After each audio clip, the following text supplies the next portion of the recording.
hojjettoonni fi hoggansi Komishinii Poolisii Federaalaa sagantaa Itoophiyaan haa galateeffattu jedhu geggeessan. Sagantaa kanarratti Komishinarri Jeneraalaa Komishinii Poolisii Federaalaa Dammallash Gibra Mikaa'el atileetota waltajjii addunyaa irratti injifachuun Itoophiyaaf uummata ishee kabachiisaniif galata guddaatu malaa jedhan. Bu'aan injifannoo kanaa waltumsaa fi tokkummaa ta'uu ibsuun Itoophiyaan gama maraan akka injifattuuf hundi keenya dhimma biyyaa irratti tokkummaan dhaabbachuu qabnaa jedhan. አሁን ሀገራችን ካለችበት አጠቃላይ ሁኔታ አንፃር የኢትዮጵያ አንድነትና የኢትዮጵያ ታላቅነትን haala qabatamaa biyyi keenya keessa jirtu kanatti yeroo tokkummaa fi guddummaa Itoophiyaa mirkaneessuuf wal'aansoon taasifamaa jiru kanatti atileetonni keenya tokkummaa fi qindoominaan hojjechuun addunyaa injifachuun maqaa biyyattii waamsisaniiru. Shaampiyoona atileetiksii idil addunyaa Oreegonitti geggeeffame irratti bu'aan atileetonni keenya galmeessan qindoominaan hojjechuun injifannuuf akka nama ga'u kan irraa hubannedha jedhan. Komishiniin Poolisii Federaalaa qaamolee nageenyaa biroo waliin qindaa'uun kabajaaf nageenya waaraa Itoophiyaaf hojjechaa jira jedhan. Komishinichi karoora diinota keessaa fi alaa waliin qindaa'uun biyya diiguuf socho'aa jiranii fashaleessuun injifannoo galmeessaa akka jiru Komishinarri Jeneraalaa Komishinii Poolisii Federaalaa Dammallash Gibra Mikaa'el ibsaniiru. Injifannoo galmeessuuf qindoominni murteessaadha kan jedhan Komishinarri Jeneraalaa Dammallash garee shororkeessitoota dhabamsiisuuf herreegamtoomeen ni hojjennaa jedhan.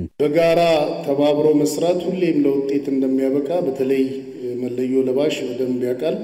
waltumsaa fi tokkummaan hojjechuun injifannoon akka nama gahu hunda ol qaamolee nageenyaa ni beeku. Poolisiin Federaalaas raayyaa ittisa biyyaa dhaabbilee tika biyyaalessaa fi qaamolee nageenyaa biroo waliin ta'uun diinota biyyaa irratti injifannoo galmeessaa jira.